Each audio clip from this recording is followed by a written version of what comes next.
Calculate करने के लिए 4 प्रोटोटाइप्स हमारे पास हैं। The first thing is delta W is integration of vector F dot vector D S from R I to R F. ये vector form में है जब फोर्स हमारा वेरिएबल है। अगर इसको 1D फॉर्म में देखना हो, अगर फोर्स 1D फॉर्म में दिया हुआ है तो आप वेक्टर रिमूव कर दीजिए, सिंपली इंटीग्रेट कर दीजिए एफ डी एस को, आपका वर्क डन निकल आएगा।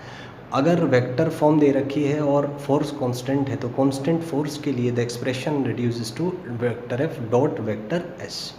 1D फॉर्म में आप इसको वेक्टर हटा दीजिए, सिंपली एफ एस से आपका वर्क डन आ जाएगा। ग्राफिकली हम बात करेंगे तो graphically delta W is integration F D S and we know that integration means area under F S graph with sign. मान लीजिए आपको फोर्स और डिस्प्लेसमेंट के बीच का ग्राफ दिया हुआ है 1D मोशन के लिए, upward area positive, downward area negative, so delta W will be integration of F D S which will be a1 minus a2 plus a3. Thank you and have a nice day.